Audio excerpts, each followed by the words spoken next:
கொண்ட கொள்கையிலே இருக்கிற உறுதி இருக்கிறது அல்லவா? இதை பல சஹாபாக்களின் வாழ்க்கையிலே நம்மால் பார்க்க முடியும். யாருக்கும் அஞ்ச மாட்டார்கள். எவனாக இருந்தாலும், எத்துணை பெரிய கொம்பனாய் இருந்தாலும், நீ யாராக வேண்டுமானாலும் இருந்துவிட்டு போடா, எனக்கு இந்த சத்திய கொள்கைதான் முக்கியம் என்பதிலே அவர்கள் பட்ட தியாகம், சிரமம், இரத்தத்தை சிந்தியது வரலாற்றிலே பார்க்கிறோம். நம்முடைய ஊரிலும் சரி, கொள்கையை ஏற்றிருக்கிற யாராக இருந்தாலும் சரி, ஜமாத்தின் பெயரை பார்க்காதீர்கள், கொண்ட கொள்கையில் உறுதி இருக்கிறதா என்று பாருங்கள். திருமண விஷயமாக இருந்தாலும், மார்க்க விஷயமாய் இருந்தாலும், ஊர் சார்ந்த காரியமாய் இருந்தாலும், அல்லாஹ்விற்காக சத்திய கொள்கையை சமரசமே இல்லாமல் யாருடைய மனமோ முகமோ அது வாடி போனாலும், நொந்து போனாலும், வருத்தமானாலும், திருப்தி இல்லாமல் போனாலும் என் இறை திருப்தியே மேலானது என்பதை பறைசாற்றும் முகமாக இறைவனின் திருப்திக்காக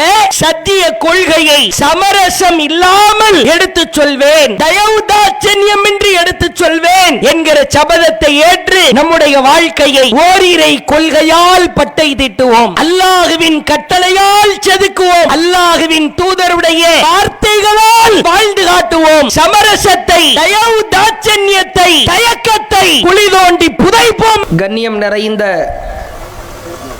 எல்லாம் வல்ல ஏக இறைவனின் அடியார்கள, தமிழ்நாடு தௌஹீத் ஜமாத் புதுக்கோட்டை மாவட்டம் வடக்கு அம்மாப்பட்டினம் கிளை சார்பாக இஸ்லாமிய மார்க்கத்தை அதன் தூய்மையான வடிவில் மக்களுக்கு மத்தியில் எடுத்துரைக்க வேண்டும் என்கிற உயரிய நோக்கத்தில் இந்த பொதுக்கூட்ட நிகழ்ச்சி ஏற்பாடு செய்யப்பட்டிருக்கிறது. இந்த நல்ல தருணத்தில் சமரசமில்லா சத்திய கொள்கை என்கிற தலைப்பு தேர்வு செய்யப்பட்டிருக்கிறது. உலகத்தில் கோடிக்கணக்கான மனிதர்கள் வாழ்ந்தாலும் இறைவனால் வழங்கப்பட்டிருக்கிற மிக பெரும் பாக்கியமாய் கண்ணியத்திற்குரிய காரியமாய் அல்லாஹ் இஸ்லாமிய மார்க்கத்தை மனித குலத்திற்கு வழங்கியிருக்கிறார். எவ்வளவு பெரிய அறிவாளியாக இருந்தாலும், பட்டங்களை பெற்றவனாய் இருந்தாலும், கோடிகளில் புரள்பவனாய் இருந்தாலும், அவனிடத்தில் எவ்வளவு பெரிய குவாலிஃபிகேஷன் இருந்தாலும் சரிதான், இஸ்லாம் என்கிற மார்க்கம் இல்லாவிட்டால் இறைவனின் பார்வையில் அவன் வெற்று மனிதனுக்கு சமமாகி விடுவான். உலகத்திலே மனித குலத்திற்கு வழங்கியிருக்கிற ஆக பெரும் அருட்கொடைகளில் மிகச்சிறந்த அருட்கொடைதான் இந்த நேரிய மார்க்கமாய் திகழ்கிற இஸ்லாம். இந்த இஸ்லாத்தில் முஸ்லிம்களாக வாழ்கிற நாம் இறைவனின் மார்க்கத்தை நம் வாழ்க்கையில் மிகச்சரியாக கடைபிடிப்பதற்கு கடமைப்பட்டிருக்கிறோம். உலகத்தில் யார் எப்படி வேண்டுமானாலும் வாழலாம். வேறு மதத்தை சார்ந்தவர்களோ, வேறு சமயத்தை சார்ந்தவர்களோ, அவர்களுக்கென்று ஒரு கட்டுப்பாடுகளோ, அல்லது இப்படித்தான் வாழ வேண்டும், இப்படி வாழக்கூடாது என்கிற ஒரு நடைமுறை காரியங்களோ இல்லாமல் இருக்கலாம். முஸ்லிம் என்று தன்னை அடையாளப்படுத்திக் கொண்ட இஸ்லாமியனாக திகழ்கிற ஒருவனுக்கு தன்னுடைய வாழ்க்கையை இறைவன் எவ்வாறு வாழச் சொன்னானோ, இறை தூதர் நபிகள் நாயகம் ஸல்லல்லாஹு அலைஹி வஸல்லம் அவர்கள் எவ்வாறு வாழ்வதற்கு கற்றுக் கொடுத்தார்களோ, அந்த அடிப்படையில் வாழ்ந்தால் மட்டும்தான் ஜெயிக்க முடியும். அதிலும் குறிப்பிட்டு சொல்வதாக இருந்தால், உலகத்திலே நாம் ஒரு காரியத்தை செய்கிறோம். அந்த காரியத்தை செய்கிற பொழுது எந்த ஒரு நபராயிருந்தாலும் அந்த காரியத்தில் ஒரு தெளிவு இருக்க வேண்டும், உறுதி இருக்க வேண்டும் என்று எதிர்பார்ப்பார்கள். ஒரு நபர் இருக்கிறார், அவர் வீட்டிலே பெண் இருக்கிறது. ஒரு இளைஞர் தன் தகப்பரிடத்திலே சொல்லி, திருமணம் முடிக்கிற வயதை எட்டியிருக்கிறேன், சக்தியை அடைந்திருக்கிறேன், எனக்கு அந்த வீட்டில் இன்னார் வீட்டில் இருக்கிற பெண்ணை பேசி மனம் முடித்து வையுங்கள் என்று கேட்கிறார். பெண் பேசவும் சென்று விட்டார்கள். பெண்ணின் தாப்பனார் தன்னுடைய பெண்ணை யாருக்கு மனம் முடித்து கொடுக்க போகிறாரோ அந்த மணமகரிடத்திலே கேட்கிறார், என்னப்பா திருமணம் எல்லாம் ஆயிருச்சுன்னா பொண்ணு நல்லா வச்சு பார்த்துக்குவியா, சிரமப்படுத்தாம வாழ்க்கையை கழிப்பாயா, ஏதோ முடிஞ்சா பார்த்துக்குவேன், இல்லைன்னா சிரமப்படுத்துவேன், இல்லடா என் பெண் ஏதாவது சுய தேவைக்காக பொருள் வாங்கி கேட்டால் வாங்கி கொடுப்பாயா, முடிஞ்சா பார்ப்போம், இல்லைன்னா பார்த்துக்கலாம், இல்ல அவளுக்கு 3 வேளை சாப்பாடு கரெக்டா போடுவியா, பாப்போம் ட்ரை பண்ணுவோம். இப்படியே ஒருத்தர் பேசிக்கிட்டு இருந்தா கிறுக்கன்றுவாங்க. உனக்கு என் பொண்ணை கல்யாணம் முடிச்சு கொடுத்து என்னுடைய மகளுடைய தலையில நானே மண்ணள்ளி போட விரும்பல. யார் தெளிவா இருக்கிறாரா, இப்படியும் அப்படியும் இருந்தால் யாருக்குமே பிடிக்க. கடையில ஒரு நபரை வேலைக்கு சேர்க்கிறார். காலையில 10 மணிக்கு தான்ப்பா வரணும், இரவு 8 மணிக்கு தான் கடை முடிச்சு போகணும், இஷ்டத்துக்கெல்லாம் வரக்கூடாது, மாசம் 1ஆம் தேதி சம்பளம் கையில வாங்கிக்க, இல்ல இல்ல நான் என் இஷ்டத்துக்கு தான் வருவேன், முடிஞ்சா 10 மணிக்கு வருவேன், இல்லைன்னா 12 மணிக்கு வருவேன், இல்லைன்னா கடையை இழுத்து சாத்தும் போது கூட நான் வருவேன், அதெல்லாம் நீங்க கேட்க கூடாது இப்படின்னு யாராவது கேட்டா அவனை யாரும் வேலைக்கு சேர்க்க மாட்டார்கள். எந்த ஒரு காரியமா இருந்தாலும் ஒரு மனிதனிடத்திலே உறுதி இருக்கிறதா, தெளிவு இருக்கிறதா என்று பார்ப்பார்கள். வெண்மையாய் இருக்கிற அனைத்தையுமே உண்ணுகிற பொருள் என்று யாரும் கருத மாட்டார். பச்சையாய் இருக்கிற அனைத்துமே அது வேறு விதமான பொருள் என்று யாரும் நினைக்க மாட்டார். ஒவ்வொன்றுக்கும் ஒவ்வொரு தெளிவு இருக்கிறது. இஸ்லாமிய மார்க்கமும் அதை ஆழமாய் அல்லாஹ் உலக முஸ்லிம்களுக்கு வலியுறுத்துகிறான். முஸ்லிமாய் வாழுகிற பொழுது, இந்த உலகத்திலே இஸ்லாமியனாய் இருக்கிற பொழுது உன்னிடத்திலே உறுதி இருக்க வேண்டும், தெளிவு இருக்க வேண்டும். அல்லாஹ் திருக்குர்ஆனிலே சொல்கிறான், இன்னல்லதீன காலூ ரப்புனல்லாஹ், அல்லாஹ்தான் எங்கள் இறைவன் என்று சொல்லி, சும்மஸ்தகாமு, பிறகு யார் அதிலே உறுதியாய் இருக்கிறாரா அல்லாஹ்தான் இறைவன் என்று சொல்ல வேண்டும். Rule number 1. இரண்டாவது, அல்லாஹ்தான் இறைவன் என்று சொல்லுகிற பொழுது அதிலே உறுதியாய் இருக்க வேண்டும். இப்படி யார் வாழுகிறாரோ ஃபலா கௌஃபுன் அலைஹிம் வலா ஹும் யஹ்ஸனூன், அவருக்கு எந்த பயமும் இல்லை, அவர் கவலைப்படவும் மாட்டார். அல்லாஹ் திருக்குர்ஆனில் அழுத்தம் திருத்தமாய் பதிய வைக்கிறான். அல்லாஹ் இறைவன் என்று சொல்லுகிறாய், சொன்னதோடு நின்றுவிடக்கூடாது. அல்லாஹ்தான் இறைவன் என்று சொன்ன சொல்லிலே நீ உறுதியாய் இருக்க வேண்டும். உன்னிடத்தில் இருக்கிற உறுதியை அல்லாஹ் நிச்சயம் எதிர்பார்ப்பான். அவ்வாறு நீ உறுதியாய் இருக்கிற பொழுது உன் வாழ்க்கையிலே நீ பயப்பட மாட்டாய், கவலைப்பட மாட்டாய் என்று உலக முஸ்லிம்களுக்கு அல்லாஹ் சமரசம் இருக்கக்கூடாது என்பது குறித்து பாடம் நடத்துகிறார். அதே போன்று நீங்கள் பாருங்கள், அல்லாஹ் திருக்குர்ஆனிலே சொல்லுகிறார், உள்ளத்திலே இஸ்லாமிய மார்க்கத்தை ஏந்தியவர்கள், ஆழமாய் பற்றி பிடிப்பவர்கள், எந்த விதமான தயக்கமோ சமரசமோ மார்க்கத்தை விட்டு கொடுக்கிற பண்புகளோ இருக்கக்கூடாது. அவ்வாறு இல்லாமல் இருக்கிற பொழுது அல்லாஹ் கொடுக்கிற சிறப்பு குறித்து அல்லாஹ் பேசுகிறான்.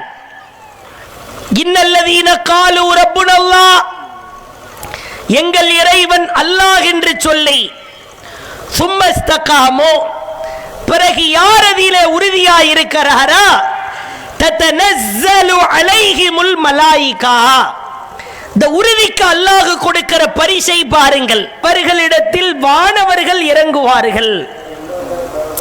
வானவர்கள் இறங்கி, நீ உறுதியாய் இருக்கிறாய், தயக்கமில்லாமல் இருக்கிறாய், கொஞ்சம் கூட விட்டு கொடுக்க மறுக்கிறாய், அல்லாஹ்வின் விஷயத்திலே மிக கடுமையாய் நடக்கிறாய், இவ்வாறு நீ வாழ்கிற காரணத்தினால் தத்தனஸ்ஸலு அலைஹிமுல் மலாயிகா, வானவர்களை அல்லாஹ் அனுப்புகிறான். அனுப்பி, அல்லா தகாஃபு, நீ பயப்படாதே, வலா தஹ்ஸனு, நீ கவலைப்படாதே, வஅப்ஷிரு பில் ஜன்னத்தில்லதி குன்தும் துஅதூன், நீ உறுதியாய் இருக்கிற காரணத்தினால், இறை மார்க்கத்தை பற்றி பிடிக்கிற காரணத்தினால், அல்லாஹ்விற்காக வாழுகிற காரணத்தினால் நற்செய்தி பெற்றுக்கொள். வாக்களிக்கப்பட்ட சொர்க்கத்தை பற்றி நற்செய்தி பெற்றுக்கொள் என்று அல்லாஹ் திருக்குரானிலே ஆழமாய் பதிய வைக்கிறான். முஸ்லிம்களே, ஆழமாய் காது கொடுத்து கேளுங்கள். தௌஹீத் ஜமாத்து, சுன்னத் ஜமாத்து, இன்னும் வேற தமிழ் எழுத்துல, ஆங்கில எழுத்துல, அரபி எழுத்துல, என்ன பேர்ல வேணாலும் ஜமாத் இருக்கலாம். பெயர்கள் என்பது அடையாளத்திற்காகத்தான். பெயர்கள் என்பது ஒருவரை சொர்க்கத்திற்கு அழைத்து செல்கிற ஒரு காரியமாய் ஒரு காலத்தில் பார்க்கப்படலாம், மற்றொரு காலத்தில் மாற்றக்கூடப்படலாம். பிரச்சனை அதுவல்ல. எந்த ஜமாத்தாக இருந்தாலும் சரிதான், கொண்ட கொள்கையில் உறுதியாய் இருக்கிறோமா, மனித திருப்திக்காக வாழுகிறோமா, மக்களுடைய முகம் வாடிவிடக்கூடாது, அவன் உள்ளம் நொந்துவிடக்கூடாது, அவனுடைய மனம் கொஞ்சமேனும் வருத்தத்தால் சிதைந்து விடக்கூடாது என்பதற்காக வாழுகிறோமா, அல்லது இறைவனின் திருப்தியை பெற வாழுகிறோமா? இதுதான் நமக்கு முன்னால் எழுகிற கேள்விகள். நீங்கள் ஆழமாய் சிந்தித்து பாருங்கள். மார்க்க விஷயத்தில் எக்காரணம் கொண்டும் சமரசம், விட்டு கொடுத்தல் என்பது இருக்கவே கூட. நீங்கள் கடந்த கால வரலாறை புரட்டி பாருங்கள். நன்மையை எடுத்து சொல்லுகிற பொழுது பிரச்சனை வருமா? நன்மையை எடுத்து சொல்லுகிற பொழுது பிரச்சனை வரவே வராது. தொழுங்கள், பிரச்சனை வருமா?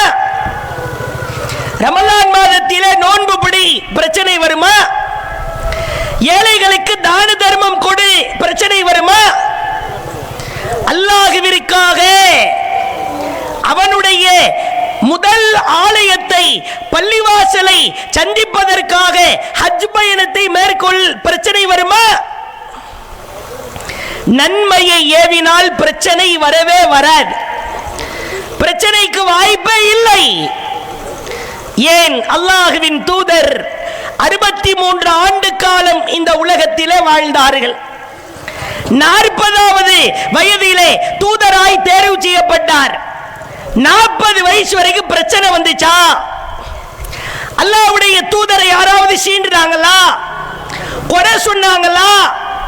குற்றம் கற்பித்தார்களா? அல்லாஹ்வின் தூதரை வெறுத்தார்களா? இல்லவே இல்லை. 63 வருட காலத்தில் 40 வயது வரைக்கும் நபிகளார் சாதிக்குல் மஸ்தூக், உண்மையாளருக்கெல்லாம் உண்மையாளர். ஏதாவது தீர்ப்பு கேட்கணும்னா முஹம்மதை அழை என்பார். குடும்பத்தில் ஏதாவது பஞ்சாயத்து, முஹம்மது தீர்ப்பு சொல்லுவார். ஒரு நல்ல காரியம் செய்ய வேண்டும், முஹம்மது முன்னின்று செய்யட்டும். எதற்கெடுத்தாலும் முஹம்மது அல் அமீன், நம்பிக்கைக்குரியவர், அஸ்ஸாதிக், உண்மையாளர். முஹம்மது பேசினால் பொய் பேச மாட்டார், முஹம்மது வாக்கு கொடுத்தால் மீற மாட்டார், முஹம்மது நம்பிக்கையாளர். 40 வயது வரைக்கும் இதுதான் பெயர். பிரச்சனை எப்பொழுது ஆரம்பிக்கிறது? திடீரென்று குகையிலே தனிமையை விரும்பி வாழ்க்கை பயணிக்கிற பொழுது ஜிப்ரீல் அலைஹிஸ்ஸலாம் இறங்குகிறார். ஜிப்ரீல் அலைஹிஸ்ஸலாம் அவர்கள் ஒரிஜினல் அவரின் முழு உருவத்தை பார்த்ததற்கு பிறகு, முதல் தடவையாய் பார்த்ததற்கு பிறகு நடுங்கியவராய் வீட்டிற்கு வருகிறார். கதீஜா அம்மையார் ஆறுதல் சொல்லிவிட்டு தன்னுடைய உறவுக்காரராயிருக்கிற வரக்கா இப்னு நௌஃபல் என்கிற அரபு மொழி எழுத தெரிந்த, அரபு மொழியை கற்ற ஒருவரிடத்தில் அழைத்து செல்கிறார். அவர்தான் சொல்லுகிறார், இது சாதாரண நிகழ்வாய் தெரியவில்லை, முஹம்மதே காது கொடுத்து கேளுங்கள், பிரச்சனையினுடைய ஆரம்பத்தை பாருங்கள். முஹம்மதே, உம்மை உம்முடைய ஊர் மக்கள் ஊரை விட்டு விரட்டுவார்கள். ஷாக்காயிராங்க ரசூலுல்லாஹ். என்ன, ஏன் மக்கள் ஊரை விட்டு விரட்டுவாங்களா? வாய்ப்பே இல்லையே. ஆமாம், விரட்டுவார்கள், ஓட ஓட விரட்டுவார்கள், துரத்துவார்கள், சொல்லனா துன்பத்தை உனக்கு தருவார்கள். அந்த தருணத்திலே உனக்கு உதவி செய்யக்கூடிய இடத்திலே நான் இளைஞனாய் இருக்க வேண்டுமே என்றார்கள். அப்பதான் ரசூலுல்லாஹ்வுக்கு விளங்குது, இவ்வளவு நாள் நன்மையை மட்டுமே சொல்லிக் கொண்டிருந்தோம், செய்து கொண்டிருந்தோம், பிரச்சனை வரவில்லை. தீமையை தடுக்கிற பொழுது பிரச்சனை உருவெடுத்து பயங்கர பூதாகரமாய் அது உருவாக ஆரம்பிக்கும். நிலவரம் புரிகிறதா? இந்த சமரசம் என்பதை அல்லாஹ் உடைக்கிறான். அல்லாஹ் திருக்குரானிலே சொல்லுகிறான், இன்னல்லதீன யக்ஃபுரூன பிஆயாத்தில்லாஹ், அல்லாஹ்வின் வசனங்களை மறுத்து, வயக்துலூன நபியீன பிகைரி ஹக், நபிமார்களை அநியாயமாய் காரணமே இல்லாமல் கொன்றார்கள். வயக்துலூன அல்லதீன யஅமுரூன பில் கிஸ்தி மினன் நாஸ், மனிதர்களில் நீதமாய் நடக்க வேண்டும், உண்மையாய் நடக்க வேண்டும், அல்லாஹ்வின் கூற்றை உண்மைப்படுத்த வேண்டும் என்று யார் வாழ்ந்தார்களோ அவர்களையும் கொன்றார்கள். நன்றாய் கவனிக்க வேண்டும். அல்லாஹ்வுடைய வசனத்தை மறுத்தா, நபிமார்களை அநியாயமாய் கொன்றான், நல்லது செய்ய வேண்டும், நீதமாய் நடக்க வேண்டும் என்கிற நிலையில் இருந்த மனிதர்களையும் கொன்றார்கள். சொல்லிவிட்டு அல்லாஹ் சொல்லுகிறான், ஏன் இதையெல்லாம் செய்தான் தெரியுமா? அவன் சமூகத்திலே இருக்கிற தீமைகளை களைகிற பொழுது இந்த காரியங்களை செய்தான். ஃபபஷ்ஷிருஹும் பிஅதாபின் அலீம், அல்லாஹ்விடத்தில் கடுமையான வேதனை இருக்கிறது, கொடூரமான வேதனை இருக்கிறது. தீமையை தடுக்கிற பொழுது அங்கே பிரச்சனைகள் உருவாகும். தௌஹீது கொள்கையை பல்லாண்டு காலமாய் எடுத்து சொல்லுகிறான். நெஞ்சை தொட்டு கேட்டு பாருங்கள்.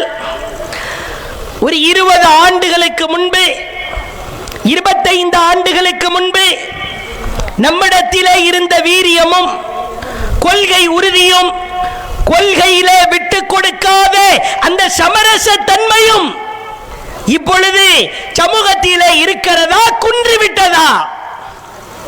குறைந்து விட்டதை பார்க்கிறோம்.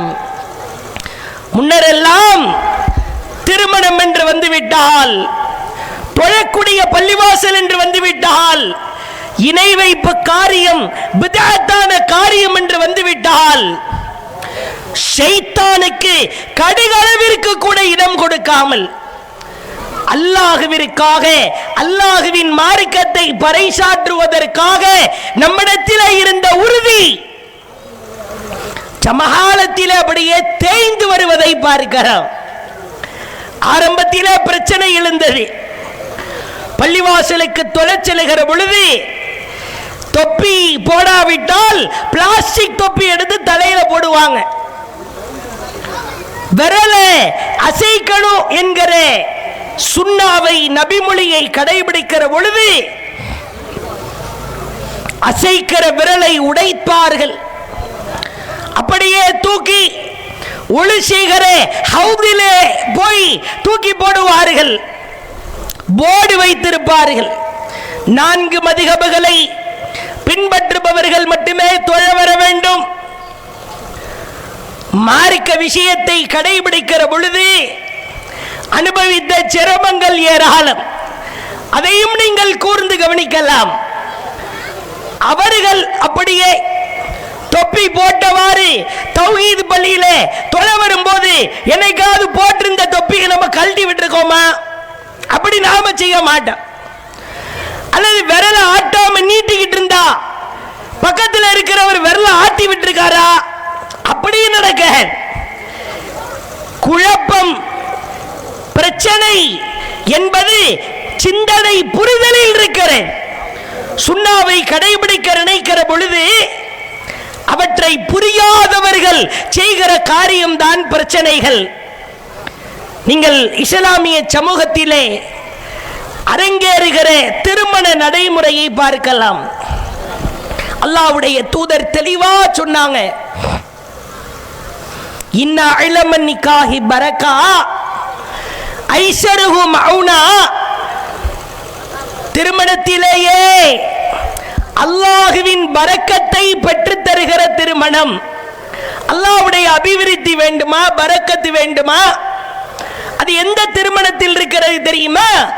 ஐஸருஹு மௌனா, எளிமையாய், செலவிலே குறைந்த, ஆடம்பரம் இல்லாத, அனாச்சாரம் இல்லாத, பகட்டில்லாத, பெருமை இல்லாத, வீண் விரயம் இல்லாத திருமணம் எங்கு நடக்கிறதோ அங்குதான் அல்லாஹ்வின் பரக்கத்து கிடைக்கும்.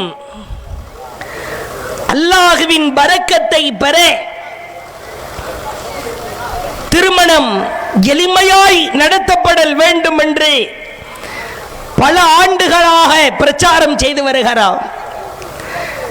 எப்படி தௌஹீத் கொள்கையில் இருப்பவர்கள் கூட திருமண விஷயத்திலே சமரசம் செய்வதை பார்க்க முடிகிறதா இல்லையா?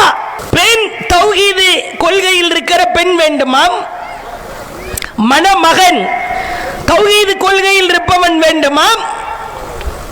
அவர்கள் அறியாமலேயே மறைமுகமாய் இன்னமும் அந்த லட்சக்கணக்கான தொகைகளா பொருட்களா வரதட்சணையாய் போய்விடுவதை பார்க்கிறோம். ஏண்டா 2 லட்சம் 3 லட்சம் 5 லட்சம் மாமனார் வீட்டில இருந்து வீட்டுக்கு பொருள் வந்திருக்குதே, இல்ல நான் கேட்கலையே. காரணம், ஓ நீ கேட்டா தான் வரதட்சணையா? ஒரு அன்பளிப்பு கொடுத்தல் என்பது அதற்கென்று ஒரு வரையறை இருக்கிறது, அதற்கென்று ஒரு வழிமுறை இருக்கிறது, அது தனி. ஒரு வரதட்சணைக்கு எப்படி பணமும் பொருளும் பரிமாறப்படுமோ அதே போன்று சீர்வரிசைகள், பொருட்கள், மணமகன் பயன்படுத்துகிற காரியங்களை பரிமாற்றம் செய்தால் நான் கேட்கலையே, கேட்கவில்லை என்பது ஒரு காரணமா? அதை ஒரு பதிலாய் சொல்லலாமா? அதே போன்று நீங்கள் பார்க்கலாம், சமகாலத்தில் அல்லாஹ்வின் தூதரவர்கள் ஒரு நாள் ஒரு நபித்தோழரை பார்த்தார்கள். நமக்கெல்லாம் தெரியும், திருமணம் என்று வந்துவிட்டால் இவரை பற்றி பேசாமல் திருமண சபை நகராது. திருமணத்திற்கான முன்மாதிரி, திருமணம் எப்படி நடத்த வேண்டும், வலிமா விருந்து யாரு கொடுக்க வேண்டும் என்பதற்கு ரோல் மாடல் அப்துர் ரஹ்மான் இப்னு அவுஃப் அவர்கள் ரலியல்லாஹு அன்ஹு. அல்லாஹ்வின் தூதர் அவர்கள் அப்துர் ரஹ்மான் இப்னு அவுஃப் அவர்களை பார்க்கிறார்கள். எதிர் திசையிலே வருகிறார்.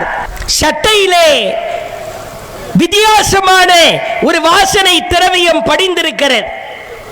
அல்லாஹ்வுடைய தூதர் கேட்டாங்க, அவரா சொல்லவும் இல்லை. நான் ஏன் இந்த அத்தர் பூசி இருக்கிறேன் தெரியுமா, எனக்கு கல்யாணம் ஆயிருச்சு அது உங்களுக்கு தெரியுமா அப்படின்னு அவரா இன்ட்ரோலாம் பண்ணல. அல்லாஹ்வுடைய தூதரை கேட்கிறாங்க, சட்டையில ஏதோ வாசனை திரவியம் படிஞ்சிருக்குதே என்னப்பா? கல்யாணம் பண்ணிட்டேன். யாரை திருமணம் முடித்தாய்? அன்சாரி பெண்ணை. எவ்வளவு மகர் கொடுத்தாய்? பேரித்த பழத்தின் கொட்டை அளவிற்கு நிகரான தங்கத்தை மகரா கொடுத்தேன். அல்லாஹ்வுடைய தூதர் சொன்னாங்க, அவுலின் வலவு பிஷாத், ஒரு ஆட்டை அறுத்து நீ வலிமா விருந்தாய் கொடு. அழகான செய்தி. முஸ்லிம்களே, சமரசம் திருமணத்திலே நெய்சோறு தால்ச்சா அந்த கிரேவின்னா அல்லாஹ்வுடைய கொள்கை காற்றிலே பறந்து விடுகிறது. பிரியாணி தால்ச்சான்னா சமரசமா, அதுவெல்லாம் சர்வ சாதாரணமாய் போய்விடுவதை பார்க்கிறோம். சமகாலத்திலே வலிமா விருந்தை ஒரு ஆண் தரப்பிலே கொடுக்க வேண்டும் என்று இஸ்லாம் தெளிவாய் பறைசாற்றுகிறது. ஷைத்தான் உள்ளே வருகிறான். உங்க குடும்பத்துக்கு நீங்க கொடுத்துக்கங்க, பெண் வீட்டு குடும்பம் அது நிறைய இருக்குதா இல்லையா, அது உன்னால கொடுக்க முடியாது இல்ல, கவுண்ட் எண்ணிக்கை அதிகமாக இருக்கிறது, அதனால பெண் வீட்டு சார்பா அவங்க கொடுத்துக்கட்டும். ஷேர். என் ஃபேமிலி ஓ வீட்டுக்கு வரமாட்டாங்க, ஓ குடும்பம் என் வீட்டுக்கு வரக்கூடாது. உங்க வீட்டுக்கு வர்றவங்களுக்கு நீ போட்டுக்க, என் வீட்டுக்கு வர்றவனுக்கு நான் சாப்பாடு விருந்து போட்டுக் கொள்வேன். எங்கே இருக்கிறது? மார்க்கத்திலே இது போன்ற திருமணம் உண்டா? அதே போன்று பார்க்கலாம். திருமண விஷயங்கள் செலவுகள் எல்லாம் நம்ம தான். ஆனாலும் கூட ஒரு பெரிய மண்டபத்தை பிடித்து ஒரு 2000 பேருக்கு விருந்து போடாம ஒரு கல்யாணம் ஒரு திருமணம் நடத்தலன்னா திருமணமாகவே இருக்காது பாய். கொஞ்சம் அப்படியே விட்டு கொடுங்க. மகர் கொடுக்கிறேன், தௌஹீத் பெண்ணை திருமணம் முடிக்கிறேன், வலிமா என் செலவுதான். ஆனால் ஒரு பெரிய ஆடம்பர மண்டபத்திலே வைத்து திருமணம் நடத்துகிறேன். மார்க்கத்திலே ஆடம்பரமாய் அனாச்சாரமாய் பகட்டை காட்டுவதற்காக இந்த வாசல் திறக்கப்பட்டால் அதுதான் சமரசம். அல்லாஹ்வுடைய தூதர் திருமணத்திற்காக பெரிய பந்தா பஸ்ஸாவை காட்டினாங்களா?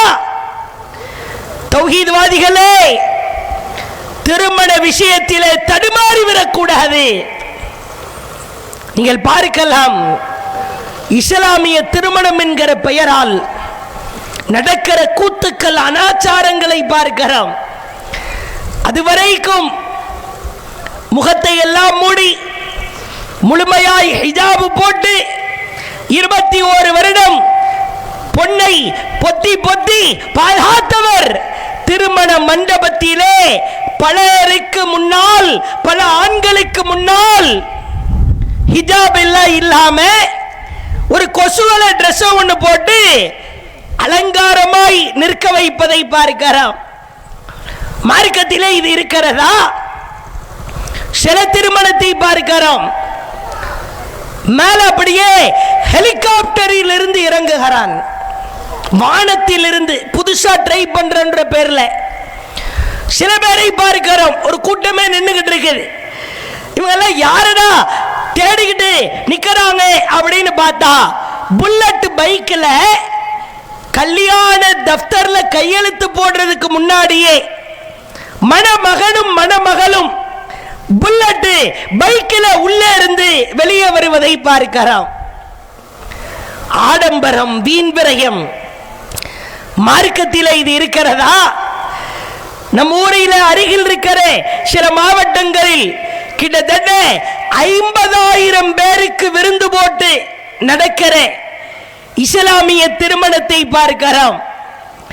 ஒரே ஒரு ஆதாரம், அல்லாஹ்வுடைய தூதர் காலத்தில் திருமண சபையிலே எவ்வளவு பேருக்கு விருந்து போட்டார்கள் என்று கேட்டால் வலிமா விருந்து, வலிமா சுன்னத்து தானே, வலிமா சுன்னத்து, அது அல்லாஹ்வுடைய தூதர் அனுமதித்தார்கள்.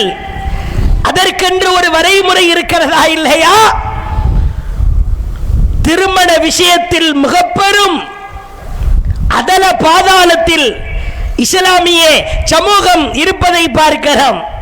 அதே போன்று நீங்கள் பார்க்கலாம், சமூகத்திலே நிலவுகிற சில தீமைகளை வேறு ஜமாத்தை சார்ந்தவர்கள் செய்கிற பொழுது அதையெல்லாம் கண்டுகொள்ளாமல் போகிற அவல நிலை. ஒரு முஸ்லிமுக்கு இது அழகல்ல. அல்லாஹுவின் தூதர் காலத்தில் தீமையை தடுக்கிற பொழுது ஒற்றுமை குலைந்தது. தீமையை தடுக்கிற பொழுது சொந்தக்காரன் எல்லாம் பகைவனானான்.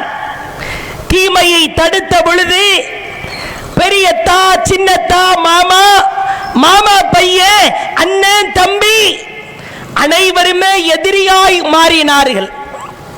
பல பேருக்கு என்ன சிந்தனை? அவர்கள் செய்வதை செய்யட்டும், நாம் செய்வதை செய்வோம். இது மார்க்கத்திலே உள்ளதா? ஒன்றை புரிந்து கொள்ளுங்கள், மெஜாரிட்டியாய் சேர்ந்து ஒரு காரியத்தை செய்கிற பொழுது அது தீமையான காரியமாய் இருந்தால், ஒரு கூட்டமே சேர்ந்து ஒரு ஊரே சேர்ந்து செய்தாலும் ஒற்றை மனிதனாய் நின்று போர்க்குணம் கொண்டு அந்த மெஜாரிட்டி நபர்கள் செய்கிற காரியத்தை குழி தோண்டி புதைப்பது தான் சமரசத்திற்கு நாம் அடிக்கிற சாவுமணி. மெஜாரிட்டியா கூட்டமா சேர்ந்து தாயத்தா, தஹடா, தர்காவிற்கு ஆதரவாகவா பிதஅத்தான காரியங்களை நடத்தினாலா? அவர்கள் செய்வதை செய்துவிட்டு போகட்டும், நாம் சரியாகத்தானே இருக்கிறோம், தௌஹீது கொள்கையில் தானே இருக்கிறோம் என்று பலர் ஒதுங்கி விடுவதை பார்க்கிறோம். அல்லாஹுவின் தூதர் அவர்கள் எவ்வளவு தூரம் தீமையை பார்க்கிற பொழுது தயவுதாட்சண்யமின்றி அடித்து நொறுக்கினார்கள் என்று பாருங்கள். அல்லாஹ்வுடைய தூதர் காலத்தில் அவர்களின் மகளார், அவர்களின் உடலிலே முக்கியமான உறுப்பின் ஒரு பகுதி என்றார்கள். பில்அத்தும் மின் ஃபாத்திமா, ஃபாத்திமா என்னுடைய மகள், என்னுடைய உடலின் முக்கியமான ஒரு பகுதியில் அவள் ஒருவள் என்றார்கள். அப்படிப்பட்ட ஃபாத்திமா ரலியல்லாஹு அவர்கள் ஒரு விருந்து ஒன்றை ஏற்பாடு செய்தார்கள். அந்த விருந்துக்கு ரசூலுல்லாஹ் ஃபாத்திமா ரலியல்லாஹுடைய வீட்டுக்கு வர்றாங்க. வீட்டு வாசலிலே ஒரு வண்ண நிறத்தில் சில உருவங்கள் பொறிக்கப்பட்ட திரைச்சீலை ஒன்று தொங்குகிறது. வண்ண நிறமாக இருக்கிறது. திரைச்சீலை உருவங்கள் பொறிக்கப்பட்டிருக்கிறது. ரசூலுல்லாஹ் ஒண்ணுமே சொல்லல. ஃபாத்திமா ரலியல்லாஹு அவங்களை கூப்பிடவும் இல்லை, வீட்டுக்குள்ள போகவும் இல்லை. இந்த காரியத்தை பார்த்த உடனேயே அப்படியே தன் வீட்டின் பால் திரும்பி விட்டார்கள். ஃபாத்திமா ரலியல்லாஹு அவங்க அப்படியே துடிச்சு போய் தன் கணவர் அலி அவர்களை அனுப்பி வைக்கிறார்கள். என்ன பிரச்சனை? அத்தா வீட்டு வாசல் வரைக்கும் வந்துவிட்டு திரும்பி விட்டாரே, என்ன விஷயம் என்று கேளுங்கள். அல்லாஹுவின் தூதர் சொன்னார்கள், என்ன இது? என்னுடைய மகளின் வீட்டிலே இன்னி ராயித்து அலா பாபிஹா சித்ரன் மௌசியன், வண்ண நிற திரைச்சீலை ஒன்று தொங்குகிறது. சொல்லிட்டு ரசூலுல்லாஹ் கேட்கிறாங்க, மாலியே ஒலி துன்யா, அலியே எனக்கும் இந்த உலகத்துக்கு என்னப்பா சம்பந்தம்? என் மக வீட்டில் உருவம் பொறிக்கப்பட்ட திரைச்சீலை தொங்கலாம?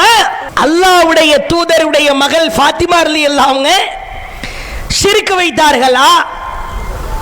பிதஅத்தான காரியம் செய்தார்களா? தாயத்து தகடு கட்டினார்களா? அல்லது வரதட்சணை பெண் வீட்டிலே வாங்கப்படுகிற போடப்படுகிற சாப்பாட்டுல போய் சாப்பிட்டாங்களா? வீட்டில் ஒரு திரைச்சீல தொங்குது, வீட்டுக்கு விருந்துக்கு அழைப்பு விடுக்கப்படுகிறது. அல்லாஹ்வுடைய தூதர் அந்த செயலையும் கண்டிக்கிறார்கள், அந்த விருந்தையும் புறக்கணிக்கிறார்கள். விருந்த புறக்கணிக்கிறாங்க. விருந்துல என்ன? சாப்பாடு ஹலால் தானே. சமரசத்தை அல்லாஹ்வுடைய தூதர் எவ்வளவு அடிச்சு நொறுக்கிறாங்கன்னு பாருங்க. அந்த செயல்பாட்டையும் கண்டிக்கணும். செய்திருக்கிற செயலை உணர்த்த வேண்டும். எதற்காக என்னை அழைத்தாயா? அந்த விருந்திற்கும் நான் வரமாட்டேன். பல தாய்மார்களை பார்க்கிறோம், பல சகோதரிகளை பார்க்கிறோம். பெண் வீட்டு விருந்தாக இருந்தால் அவர்கள் செய்வது அவர்களுக்கு தானே.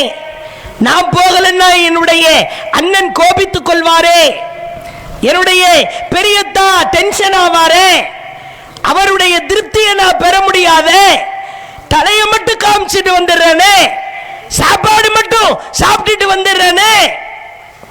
இஸ்லாமியர்களே, அல்லாஹ்வுடைய திருப்தி தான் முக்கியம். அல்லாஹ்வுடைய தூதர் எப்படி மார்க்கத்திற்கு மாற்றமான ஒரு காரியம் நடக்கிற பொழுது அந்த சபையை புறக்கணித்தார்களோ, அது போன்ற புறக்கணிப்பு தான் நாம் சத்திய கொள்கையில் சமரசத்திற்கு கடுகளவிற்கு கூட இடம் கொடுக்கவில்லை என்பதற்கான காரணமாய் அமையும். அல்லாஹ் திருக்குரானிலே சொல்கிறான், வகத் நஸ்ஸல அலைக்கும் ஃபில் கிதாப். இந்த குரானிலே, இந்த வேதத்திலே அவர்களுக்கு அருளி இருக்கிறோம். அன்னிதா சமிஅத்தும் ஆயாத்தில்லா, அல்லாஹ்வின் வசனங்கள், யுக்ஃபரு பிஹா, மறிக்கப்படுகிற, வயுஸ்தஹ்ஸவு பிஹா, கேலி செய்யப்படுகிற ஒரு சபையிலே நீங்கள் அமர நேரிட்டால், அல்லாஹ்வுடைய வசனம் கேலி செய்யப்படுது. மறுக்கிறா பெண் வீட்டு சாப்பாடு, மௌலூது விருந்து, மார்க்கத்திற்கு மாற்றமான ஒரு ஃபித்னா ஃபசாத் காரியம். இப்ப நீ என்ன செய்யணும் தெரியுமா? அல்லாஹ் சொல்லுகிறான், சமரசம் இருக்கக்கூடாது. சமரசம் என்பது அது மோசமான ஒரு காரியம், உன்னுடைய கொள்கையை சிதைத்து விடுகிற காரியம். ஒரு சபையை பார்க்கிறாய், அது உன் குடும்ப சபையா இருக்கலாம், தெருச்சபையா இருக்கலாம், ஊர் சபையா இருக்கலாம், ஜமாத்து சபையா இருக்கலாம். எந்த சபையா இருந்தாலும் அங்க அல்லாஹ்வுடைய வசனம் கேலி செய்யப்படுவதையா மறுக்கப்படுவதையா நீ கண்டால் ஃபலா தக்உது மஅஹும், அந்த சபையிலே நீ உட்காராதே, ஓடிரு. மார்க்கத்துக்கு மாற்றமான சபையில உனக்கு என்னடா வேலை? அங்க சாப்பாடு போடுற இடத்துல உட்காருவியா? உனக்கு சாப்பாடும் உன் குடும்பத்தாருடைய திருப்தி தான் முக்கியமா? அல்லாஹ் சொல்லுகிறான், ஒருவேளை நீ உட்கார்ந்தால் செய்யறது தப்பு, செய்யறது அவனா இருப்பான். தர்கா நேர்ச்சை சோறு போடுறது ஒரு ஜமாத்தா இருக்கும். நம்மால என்ன பண்றது? வேற என்னங்க பண்றது? சந்தான்ற பேர்ல கொடுக்கலன்னாலும் அந்த சாப்பாட்டுக்காக ஒரு 200-300 ரூபாய் கொடுக்கிறனே, அப்படி நிறைய பேர். மார்க்கத்திற்கு மாற்றமான காரியம், ஒரு தனி நபரின் பெயரிலே, அவுலியா என்கிற பெயரிலே நேர்ச்சை சோறு போடுவதற்கு கூட கபிரிஸ்தான்ல அடக்கம் பண்ண விட மாட்டாங்களா?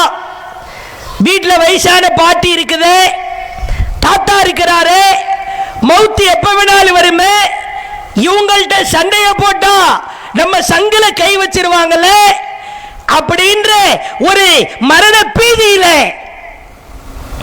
மார்க்கத்திற்கு மாற்றமான காரியத்தை செய்கிற பொழுது அதற்கு உதவி செய்வதை பார்க்கிறோம், அந்த சபையில அமர்வதை பார்க்கிறோம். அல்லாஹ் குர்ஆனிலே சொல்லுகிறான், முஸ்லிமே, இஸ்லாமியனே, அல்லாஹ்வுடைய வசனம் கேலி செய்யப்பட்டு மறுக்கப்படுகிற ஒரு சபையிலே நீ உட்கார்ந்தால், நீ செய்யல, நீ உட்கார்ந்தால், இன்னக்கும் இதம் மிஸ்லஹும், நீயும் அவர்களை போன்றவன்தான். உன்னைய லிஸ்ட்ல குற்றம் செய்தா என்று நான் எழுதுவேன். அல்லாஹ்வுடைய கடுமையான எச்சரிக்கை. தயவு செய்து நாம் கொண்ட கொள்கையிலே உறுதியாயிருக்க வேண்டும். ஊரை பார்க்காதீர்கள், ஊர் ஜமாத்தை பார்க்காதீர்கள், அல்லது வேறு எந்த ஜமாத்தையுமே நீங்கள் பார்க்க வேண்டாம். அல்லாஹ் குர்ஆனில் என்ன சொல்கிறானா, அல்லாஹ்வின் தூதர் எவ்வாறு வாழ சொன்னார்களோ அப்படிப்பட்ட வாழ்க்கையை நம் வாழ்க்கையிலே வாழ்ந்தால் சத்திய கொள்கை மேலோங்கும். இறுதியாய் ஒரே ஒரு செய்தியை சொல்லி முடிக்கிறேன். அல்லாஹ்வின் தூதர் காலத்தில் இந்த கொள்கையிலே கொண்ட கொள்கையிலே இருக்கிற உறுதி இருக்கிறது அல்லவா, இதை பல சஹாபாக்களின் வாழ்க்கையிலே நம்மால் பார்க்க முடியும். யாருக்கும் அஞ்ச மாட்டார்கள். எவனாக இருந்தாலும், எத்துணை பெரிய கொம்பனாய் இருந்தாலும், நீ யாராக வேண்டுமானாலும் இருந்துவிட்டு போடா, எனக்கு இந்த சத்திய கொள்கைதான் முக்கியம் என்பதிலே அவர்கள் பட்ட தியாகம், சிரமம், இரத்தத்தை சிந்தியது வரலாற்றிலே பார்க்கிறோம். அதிலே அபூதர் அல் கிஃபார் என்கிற நபி தோழர் ரலியல்லாஹு அன்ஹு அல்லாஹ்வின் தூதர் அவர்களிடம் வந்து மார்க்கத்தை கற்று அந்த மார்க்கத்தை ஏற்கிறார். சபையிலே குறைஷிகள் குழுமி இருக்கிற சபையிலே வந்து முழங்குகிறார். அஷ்ஹது அன் லா இலாஹா இல்லல்லாஹ் வ அஷ்ஹது அன்ன முஹம்மதர் ரசூலுல்லாஹ் முழங்குகிறார். வணக்கத்திற்குரியவன் அல்லாஹ்வை தவிர வேறு யாரும் இல்லை. முஹம்மது அவர் அல்லாஹ்வின் தூதர். குறைஷிகள் எல்லாம் வெறுப்பாகி போய் கடுமையான கோபத்திலே அபூதர் அவர்களை துவைத்தெடுக்கிறார்கள். கழுத்திலே, மேனியிலே, உடலிலே, முகத்திலே மிதிக்கிறார்கள். எந்த அளவிற்கு தெரியுமா? அபூதர் அவர்கள் சொல்லுகிறார், கஅன்னி நுஸ்புன் அஹ்மர், என்னை அப்படியே சிவப்பு சிலையாய் மாற்றிவிட்டார்கள். அப்படின்னா ஒரு பொம்மையை எப்படி ரெட் கலர் பெயிண்ட் அடிச்சா சிவப்பா அப்படியே பயங்கரமா இருக்குமா, என்ன அடிச்சு துவைச்சு எடுத்து இரத்த கலரா என் உடம்பு ஃபுல்லா இரத்தமாக ஆக்கி விட்டார்கள். இந்த அபூதர் தன் சமுதாய மக்களிடத்திலே செல்கிறார், ஏகத்துவத்தை முழங்குகிறார், ஓரிரை கொள்கையை எடுத்து சொல்கிறார். அப்பொழுது அந்த பகுதியிலே இருக்கிற மன்னர் அபூதரை மிரட்டுவதற்காக வாளை எடுத்து வந்து தொண்டையிலே வைக்கிறான். அபூதர் சொன்னார், கால அபூதர் லவ்வலஅதும் அஸ்ஸம்சாமத அலா ஹாதிஹி, என்னுடைய இந்த தொண்டையிலே உன் வாளை வைத்து நீ அறுப்பதற்கு ஒரு நிமிடம் முன்பு வரைக்கும் அறுக்க போற, அறுக்கிறதுக்கு ஒரு நிமிஷம் முன்னாடி வரைக்கும் அன்னி அன்ஃபிது கலிமத்தன் சமிஅத்துஹா மின நபி ஸல்லல்லாஹு அலைஹி வஸல்லம், நபியிடமிருந்து எந்த போதனையை, எந்த கொள்கை பாடத்தை கற்றேனோ அதை சொல்லிவிட்டுத்தான் என் கழுத்தை நீ அறுக்க முடியும். நான் அதை சொல்லாம சாக மாட்டேன்டா. என் கழுத்தை நீ அறுக்க போற, கடைசி மணித்துளி, அந்த மணித்துளி வரைக்கும் நபியிடமிருந்து கற்ற அந்த கொள்கையை சமரசம் இல்லாமல் என் மக்களுக்கு சொல்லிவிட்டு தான் சாவேன். அவ்வளவு உறுதியாயிருக்கிறார். நம்முடைய ஊரிலும் சரி, கொள்கையை ஏற்றிருக்கிற யாராக இருந்தாலும் சரி, ஜமாத்தின் பெயரை பார்க்காதீர்கள், கொண்ட கொள்கையில் உறுதி இருக்கிறதா என்று பாருங்கள்.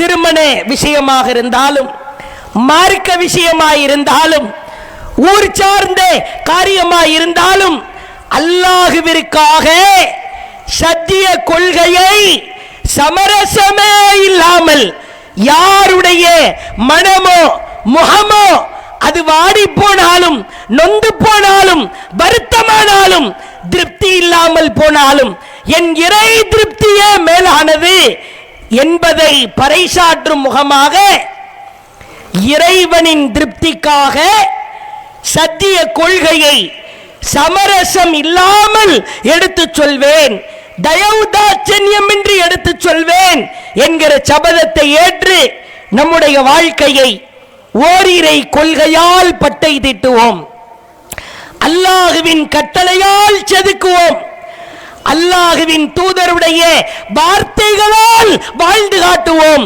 சமரசத்தை, தயவு தாட்சண்யத்தை, தயக்கத்தை குழி தோண்டி புதைப்போம் என்று கூறி ஜஸாக்குமுல்லாஹ் கைரா வ ஆகிரு தஅவானா அல்ஹம்துலில்லாஹி ரப்பில் ஆலமீன்.